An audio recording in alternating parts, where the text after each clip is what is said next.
Bonsoir à tous, chères coprasiennes, chers coprasiens, chers adhérents, sympathisants et amis du Copra, mesdames et messieurs les élus. Le quorum étant atteint, l'Assemblée générale ordinaire peut donc valablement délibérer. Je vous remercie infiniment de votre présence à tous. La salle est pleine.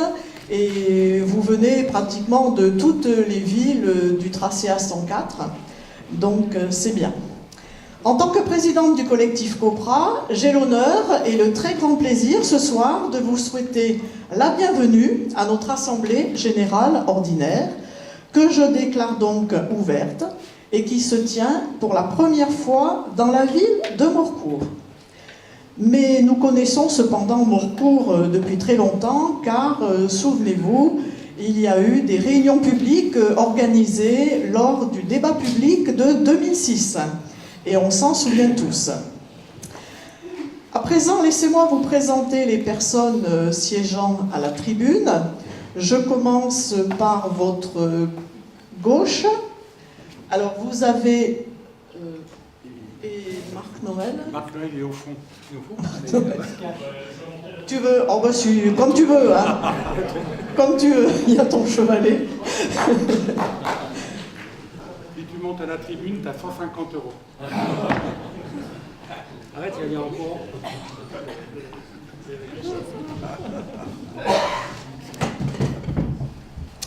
Voilà, donc Marc Noël Vandamme, qui est le secrétaire du collectif et qui est d'Andrézy. Victor Blot, fondateur du Copra et porte-parole honoraire, qui est de Conflans-Sainte-Honorine. Ensuite, nous passons à Thierry Boucheron, président du comité de Morcourt. C'est le régional de l'étape, dirons-nous. Ensuite, Laurent Lantoine, porte-parole du Copra et qui habite Pierrelet. Je repars par la gauche, tout à fait à l'extrémité, Freddy B, notre trésorier, qui fait bien attention aux finances, et qui est d'Éragny. Ensuite, le trésorier adjoint Thierry Sifflet, qui est de Herblay. Dominique Roussel, président du comité d'Herblay et secrétaire adjoint. Et moi-même qui suis de Carrières-sous-Poissy.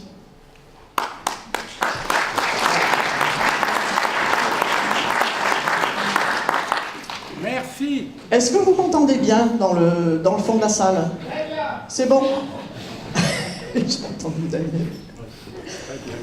Bien, alors quelques mots d'abord au niveau des remerciements. Donc je souhaite d'abord remercier très vivement le maire de Morcourt, Gérald Ruteau, qui est juste devant nous, qui a mis gracieusement cette salle à notre disposition. Nous lui en sommes très reconnaissants. Nous connaissons bien Gérald Ruteau, qui a combattu à nos côtés dès les années 90, avec à ses côtés son premier adjoint Joël Tissier, ici présent également, et toute son équipe municipale. Merci à Gérald Ruteau, à Joël Tissier pour leur constance sans faille dans ce long combat qu'ils mènent, comme nous, depuis plus de 27 ans. Merci à vous.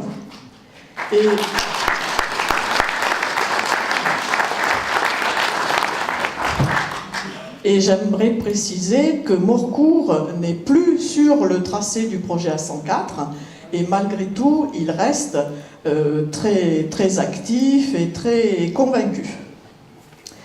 Je souhaiterais remercier également, de manière vive, Monsieur et Madame Le Goff, Josette et Christian Le Goff, ici présents, avec lesquels nous sommes venus sur place 3 matinées pour préparer la salle. Nous y étions encore ce matin pour vérifier l'image, le son, etc. et voir en détail toute la logistique de la salle. Donc merci beaucoup de votre aide vraiment intéressante.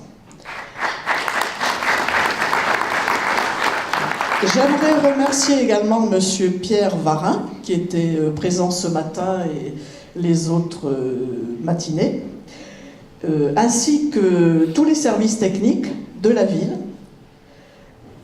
La ville de Morcourt n'est pas une très grande salle, hein, comme vous le voyez, mais c'est une salle très agréable hein, sur le plan architectural. Et donc, merci à vous, merci à la ville de Morcourt. Je souhaiterais remercier la presse, toujours présente à nos réunions et manifestations et qui en assure le suivi depuis plus de 27 ans.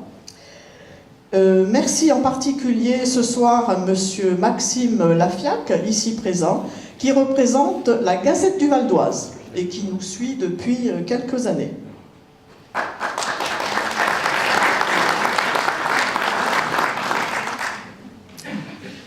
Je vais citer maintenant les personnalités présentes.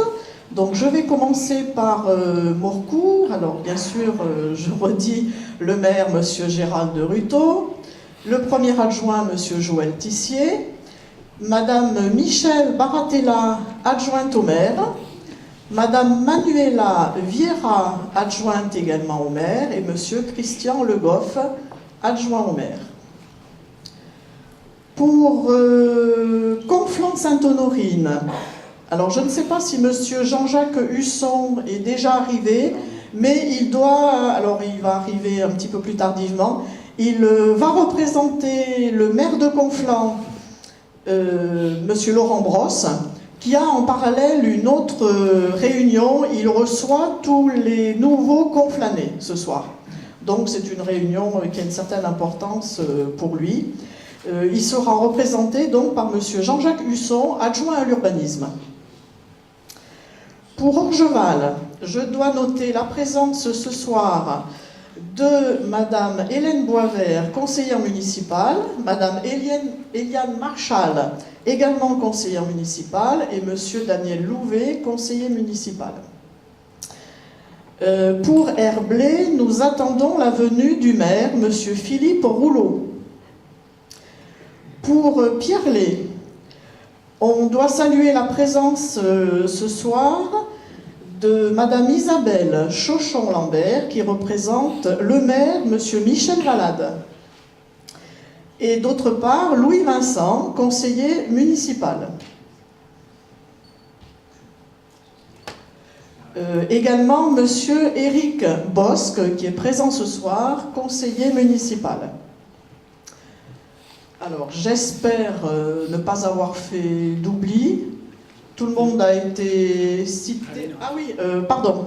J'ai laissé une ligne de côté. Donc, pour Andrézy, nous voyons ce soir ici présent, juste au premier rang, à ma droite, Monsieur Jean-Claude Hahn, maire adjoint, qui représente le maire d'Andrézy. Merci à vous. Voilà. Alors, certaines personnes...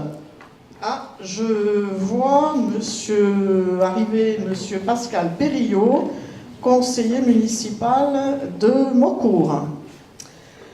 Alors, certaines personnes, par contre, ne peuvent pas être présentes ce soir et nous prient de bien vouloir les en excuser.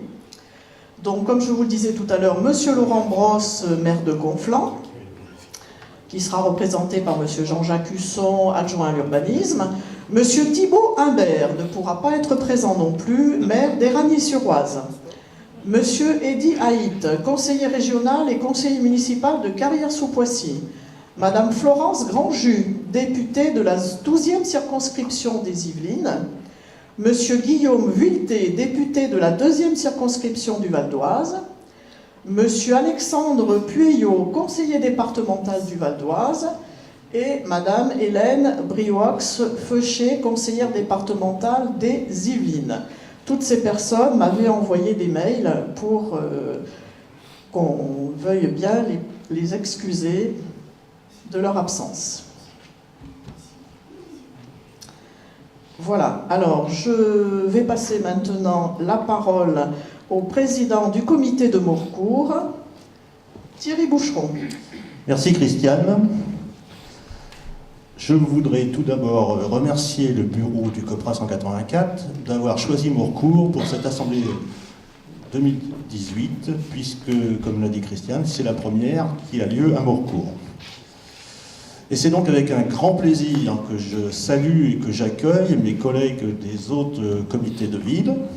Je vais donc commencer par Pierrelet, avec Bernard Leblanc, Éragny Daniel Geoffroy, Herblay Dominique Roussel, Conflans Henri Tambuté, Achères Thierry Robin, Neuville Pascal Chivet, Morcourt, vous m'avez repéré déjà, Andrézy Marc-Noël Vandamme, Chanteloup Claude Loiseau, Carrière-sous-Poissy Yannick Pichot, Poissy et Vilaine Luc Levasseur, Orgeval Claude Boiteau. Je dois dire que certains d'entre eux sont comme moi des vieux de la vieille du COPRA 184.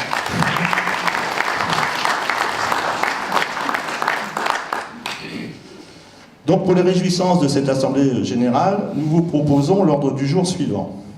Tout d'abord, le rapport moral et le rapport d'activité. Ensuite, Freddy vous présentera le rapport financier. Ensuite, le rapport des contrôleurs aux comptes. La résolution concernant le montant des cotisations, ça c'est un point important. Résolution permettant d'ester en justice. Élection des administrateurs. Élection des contrôleurs aux comptes. Motion d'action 2018, donc qu'on va prendre à l'occasion de cette Assemblée générale. Puis il y aura une projection d'un film qui s'intitule « Pollution atmosphérique et santé ». C'est toujours d'actualité ce sujet-là. Questions-réponses avec la salle. Aussi bien le public que les élus. Les élus, s'ils veulent prendre la parole, il n'y a pas d'objection pour qu'ils puissent prendre la parole, bien au contraire. Discours de clôture de cet AGO par le porte-parole Laurent Antoine. Et puis, on finira avec la convocation du futur conseil d'administration. Christiane, je vais te repasser la parole.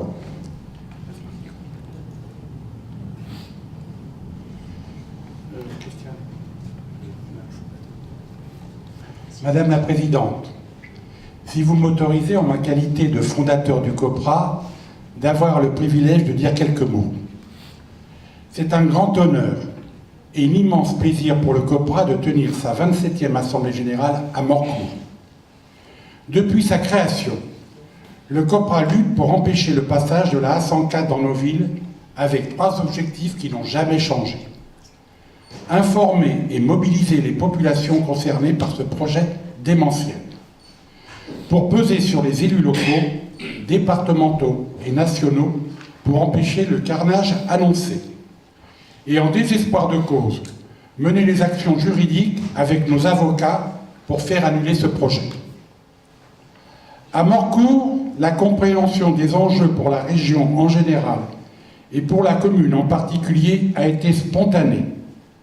Il n'a pas été difficile de convaincre. 2 échangeurs programmés sur son territoire. C'était le désastre annoncé. Comment une commune avec une voirie rurale, ancienne et étroite, pouvait supporter un tel trafic supplémentaire qui n'a rien à faire chez nous. Mais le maire de Morcourt, Gérald de Ruteau, et son adjoint Joël Tissier ne se sont pas contentés de protester.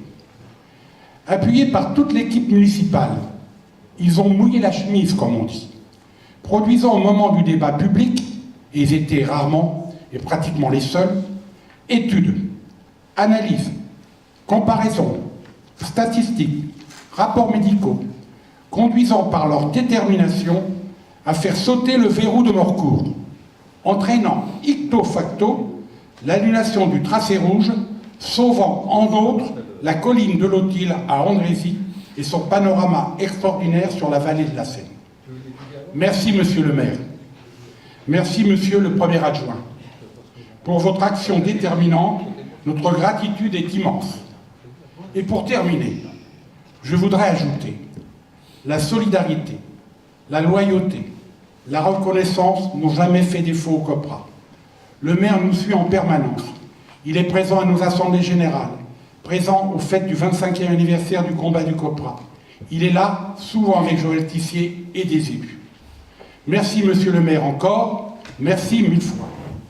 Cette solidarité existe au sein du COPRA, car Thierry Boucheron, président du comité du COPRA de Morcourt, fondateur à mes côtés du collectif avec Christiane Paravi, est toujours là. Philippe Poix de Morcourt, secrétaire remarquable du COPRA, nous a soutenus pendant de nombreuses années et il est toujours là si on a besoin. Merci à vous deux. Et cette solidarité est là aussi pour Neuville, Andrézy, Chanteloup, toujours à nos côtés, bien que plus concernés par le tracé, comme cela fait chaud au cœur. C'était important ce soir, ici, de le dire.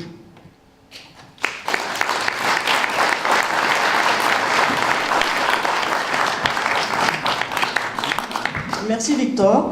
Je vais maintenant laisser la parole à monsieur le maire, Gérald Ruteau, pour son discours d'accueil.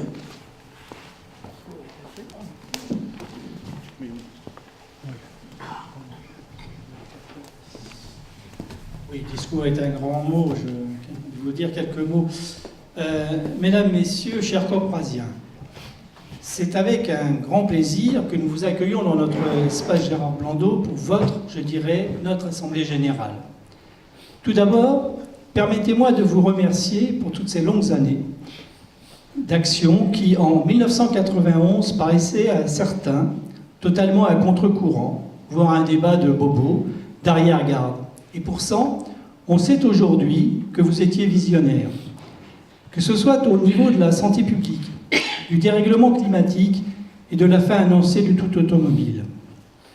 Je n'oublie pas non plus que sans votre combat constant, nous aurions ici ce que certains hauts fonctionnaires appelaient l'autoroute du bonheur. Souvenez-vous de ce directeur de cabinet qui nous vantait la 184 comme commodité pour rejoindre la forêt de Fontainebleau. Et là, je me souviens que M. Augis me disait, avait interrompu la salle en disant « Mais nous, on a la forêt de Lautil ». Mais aussi, votre action, après un début difficile, a permis de nous aider à fédérer un grand nombre de maires et de créer le comité des maires contre la 104, nous permettant d'être plus efficaces et plus entendus auprès des autorités. Ce fut une grande victoire, car pour les plus anciens qui se souviennent, dans les années 90, nous étions qu'une poignée d'élus à nous opposer à cette infrastructure. Face à notre mobilisation commune, 3 premiers ministres vont annuler la décision antérieure, ce qui, en France, ne s'était encore jamais vu.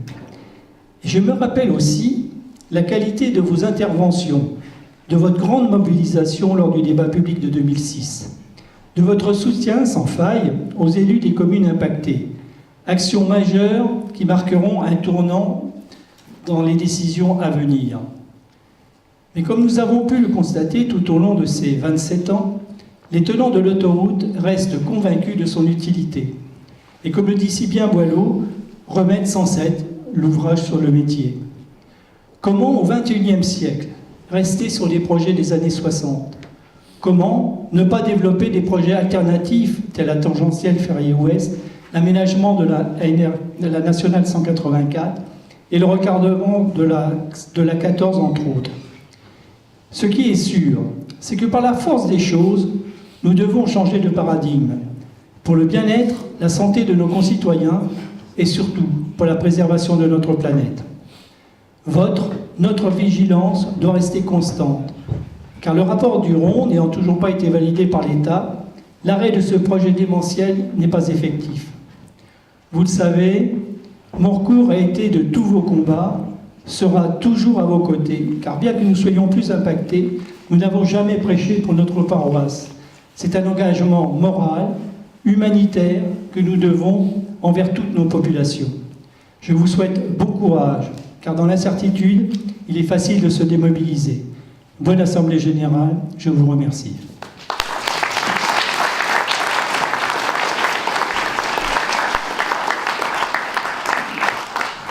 Merci à vous, monsieur le maire. Nous avons le plaisir d'accueillir le maire d'Herblay, monsieur Philippe Rouleau, qui vient d'arriver. et qui s'est installé au premier rang. Merci à vous de votre présence.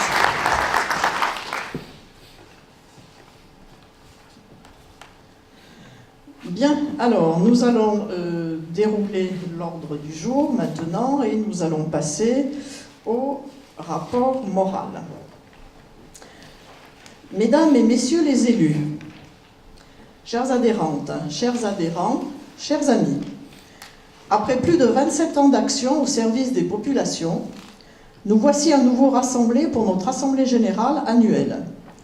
Je tiens à vous remercier vivement pour votre présence ici ce soir, qui témoigne de l'intérêt que vous portez toujours aux dossiers qui nous préoccupent tous, de manière aiguë, dans les Yvelines et le Val d'Oise, à travers les communes qui seraient très sérieusement touchées de plein fouet en pleine zone urbanisée par le tracé A104, s'il se réalisait un jour, mais aussi par d'autres projets voisins qui correspondraient, s'ils étaient réalisés, à un saucissonnage du projet. Un pont par-ci, un nouveau tronçon de route par-là, on relie les deux et on arrive à un nouvel axe qui n'a pas le nom d'autoroute, qui n'a pas les protections d'une autoroute, mais qui détruit complètement le tissu urbain local en faisant fi de l'environnement et de la santé des habitants.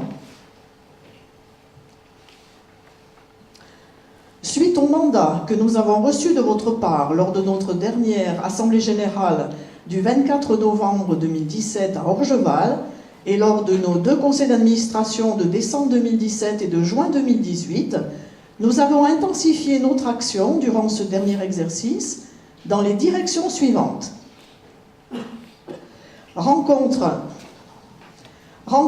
avec les nouveaux élus, entrevue avec les élus déjà rencontrés afin de refaire le point sur l'évolution des idées et sur les stratégies à adopter, présence constante de notre collectif tout au long de l'année lors de manifestations dans les villes et lors d'autres événements, intensification de la communication par envoi d'informations aux élus, aux associations locales, et j'ai vu ce soir plusieurs présidents et présidentes d'associations locales dans différentes villes, et aux autorités de l'État, publication sur notre site internet, sur les réseaux sociaux, Twitter et Facebook, et distribution de tracts.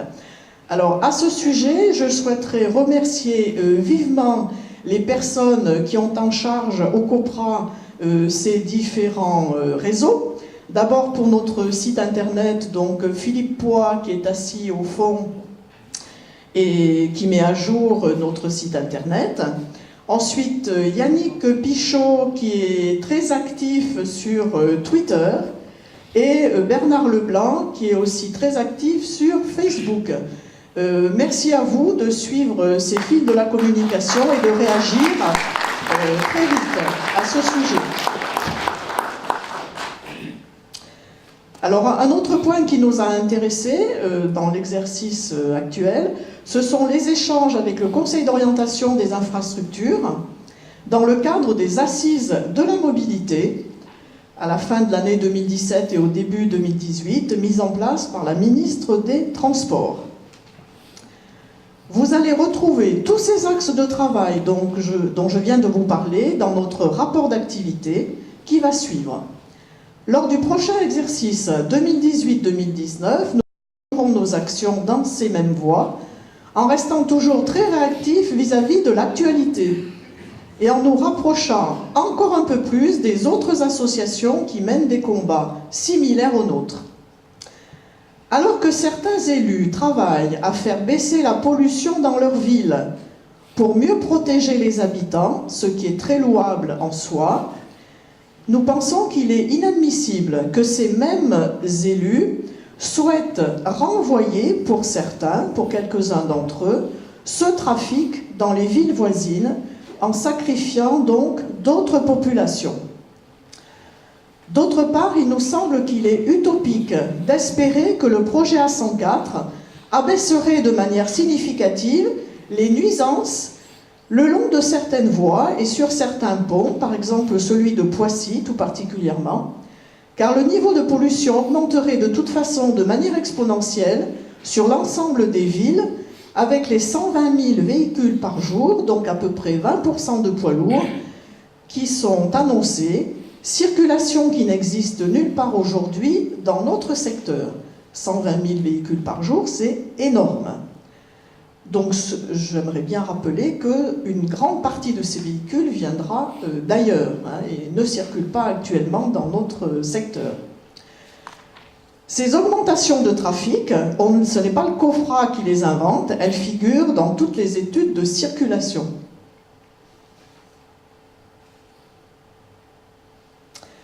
Il est donc urgent, au lieu de créer de nouvelles voies inutiles, d'accélérer les projets ferrés, tram 13 express, les transports alternatifs à la route, dont les transports fluviaux, bien sûr, pour le fret.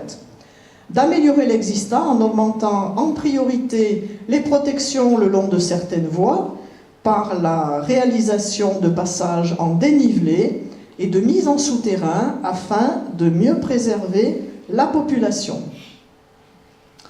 Nous comptons sur les élus pour travailler dans ce sens. D'avance, nous les en remercions et nous savons, enfin vous le verrez bientôt dans la description de notre rapport d'activité, on évoquera certaines avancées.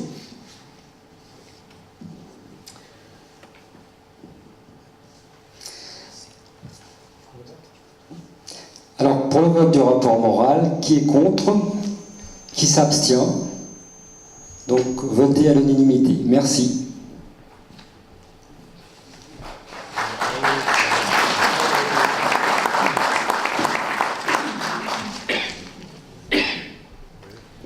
Alors, nous passons maintenant au rapport d'activité. D'abord, un petit rappel. Il y a un an, lors de notre Assemblée Générale 2017, le 24 novembre, nous avons voté le rapport moral et le rapport d'activité, nous avons voté le rapport financier et nous avons procédé à l'élection des 114 membres du conseil d'administration du COPRA. Puis le 8 décembre de la même année, nous avons réuni le conseil d'administration pour élire le bureau exécutif 2017-2018. Alors, on vous propose pour ce soir, pour la description du rapport d'activité, nos activités réunies en thème. Donc, vous allez d'abord entendre parler des interpellations et des rendez-vous avec les élus et autorités, de l'information que nous faisons à longueur d'année auprès des populations, notre participation à des réunions publiques relatives à divers projets, les contacts avec d'autres associations et organismes, et quelques mots sur les assises de la mobilité. Donc nous allons commencer dans un premier temps par les rendez-vous avec les élus. Alors, rapport d'activité AGO 2018, interpellation et rendez-vous avec les élus et les autorités. Le 9 janvier 2018, suite à notre demande de rendez-vous, une délégation du COPRA est reçue à Saint-Germain-en-Laye par la députée de la 6e circonscription des Yvelines, Natalia Pouzirev, accompagnée de son attaché parlementaire, Laurence Mine. Le résumé, nous évoquons la convention d'Arhus, selon laquelle l'État doit étudier les propositions faites par les populations et les associations lors des concertations relatives à tout projet d'infrastructure. Nous évoquons l'accroissement de l'urbanisation dans notre secteur et l'augmentation des flux de circulation qui en découlera sur le pont de Poissy, surtout si le pont d'Achères a été construit. Ce pont d'Achères n'est pas du tout la panacée mise en exergue par certains élus, dont la députée qui veulent ignorer les estimations réalisées sur les flux de circulation de la boucle de Chanteloup, étude Aegis. Ce futur pont est l'infrastructure qui va bloquer tout le secteur et apporter donc davantage de pollution. À travers ces échanges, nous ne sommes pas du tout persuadés que la députée ait bien réalisé l'ampleur des dégâts engendrés par toutes ces nouvelles infrastructures routières en plein tissu urbain.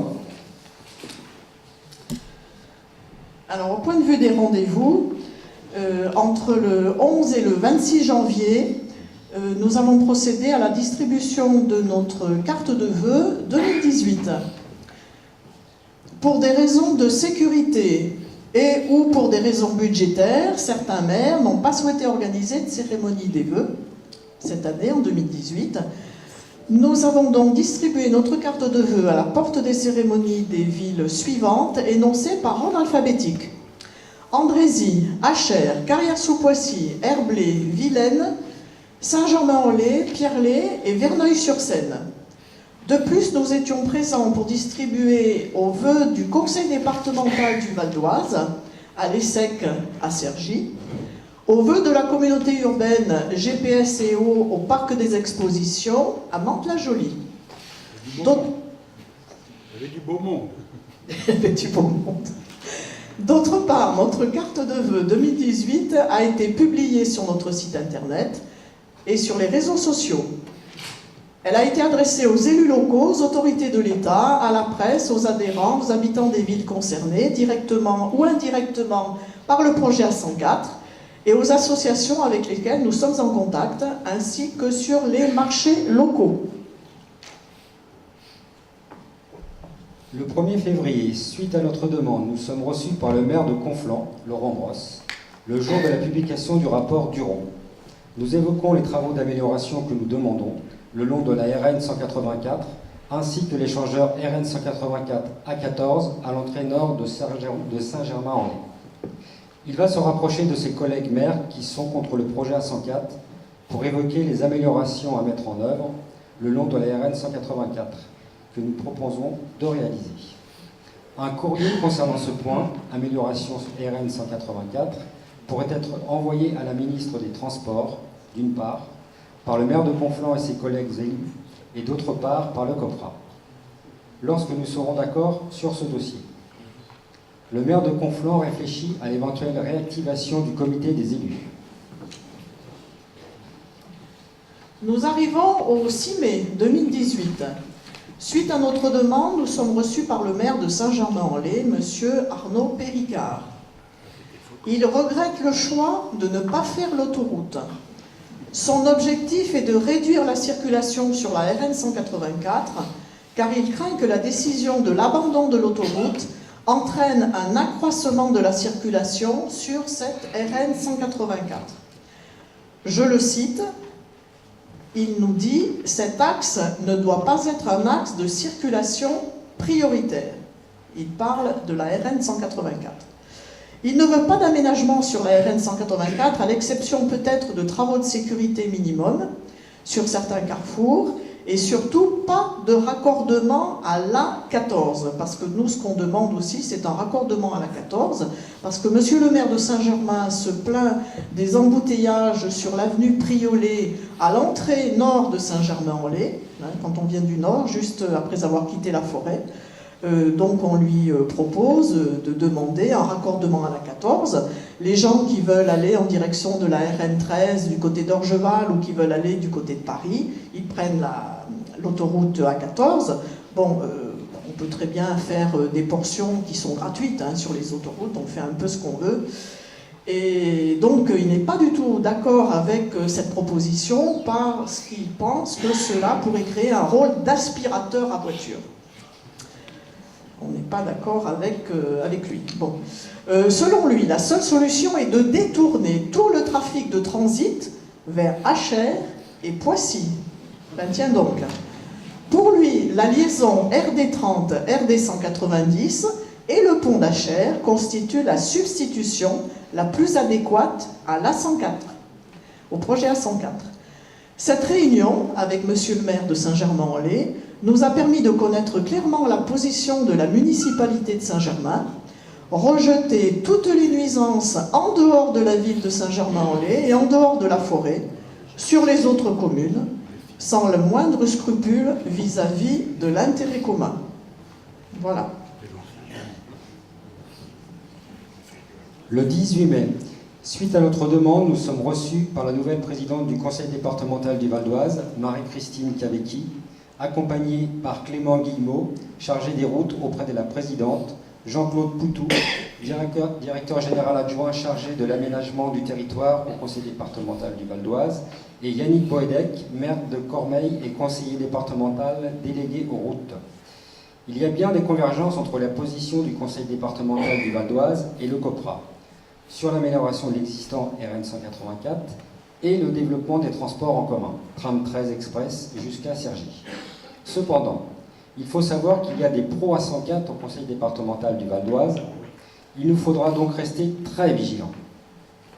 Le 23 mai, afin d'échanger au sujet des aménagements nécessaires le long de la RN 184 à Éragny, le COPRA est invité à une réunion organisée par le maire d'Éragny, Thibault Humbert,